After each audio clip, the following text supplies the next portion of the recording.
या वंदे मातरम या गीताच्या 150व्या वर्षाच्या निमित्ताने आपण सर्वजण विद्यार्थी या ठिकाणी एकत्र जमलात. सर्व गणमान्य व्यक्ती आपणा सर्वांच्या उपस्थितीमध्ये हा कार्यक्रम अतिशय आनंदात आणि उत्साहामध्ये या ठिकाणी संपन्न झाला. मित्रहो, वक्ते आणि अत्यंत उच्च पदस्थ ज्यांनी आयुष्यभर कष्ट घेऊन तुम्हा आम्हाला ज्यांनी माणूस पण बहाल केलं, अशा सर्व महामानवांना या ठिकाणी नतमस्तक होतो. आणि बोलताना विद्यार्थ्यांना कृपया विनंती आहे, थोडंसं लक्ष द्या. आपण सरांनी माझा उल्लेख केला शिवशाहीर, आणि म्हणून एक पालक प्रतिनिधी म्हणून आपण सर्वांचे या ठिकाणी मी आभार व्यक्त करत असताना फक्त 2 ओळी शाहिरीच्या या ठिकाणी घेतो आणि या कार्यक्रमाला पूर्णविराम देतो.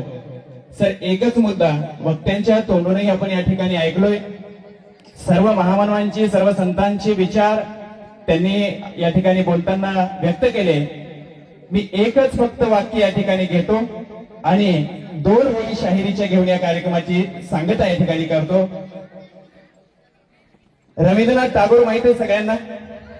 वर हात करा. माहित नसणारा कोण आहे? रवींद्रनाथ टागोर जेव्हा भारताच्या बाहेर गेले आणि त्यांना एक प्रश्न विचारण्यात आला, तो प्रश्न असा होता, तुमच्या भारताची ओळख एका वाक्यात सांगा.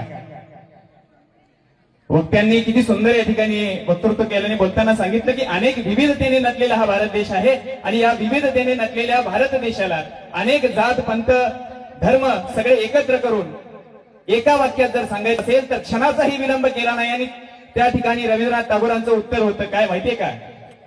बुद्धाचं तत्वज्ञान आणि शिवरायांचा पराक्रम ही माझ्या देशाची ओळख आहे म्हटली.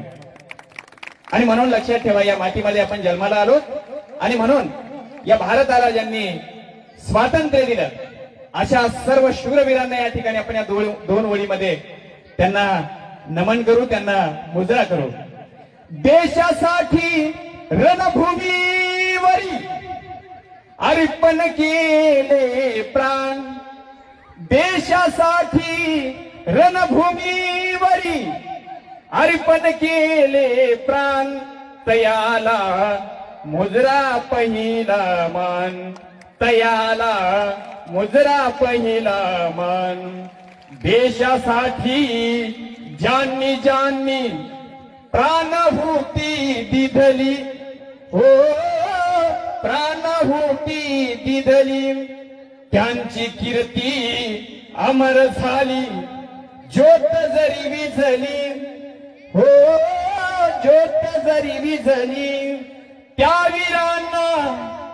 त्या वीरांचे स्मरण करून गातो मी गुणगान, तयाला मुजरा पहिला मान, तयाला मुजरा पहिला मान. या महाराष्ट्रात शिवशाहीर या शब्दाने माझी ओळख अवघ्या देशभर, महाराष्ट्रभर झाली. ती या शाहिरीचा उल्लेख या ठिकाणी यामुळे करावा लागला. सर्वांचे मनपूर्वक या ठिकाणी आभार व्यक्त करतो आणि थांबतो.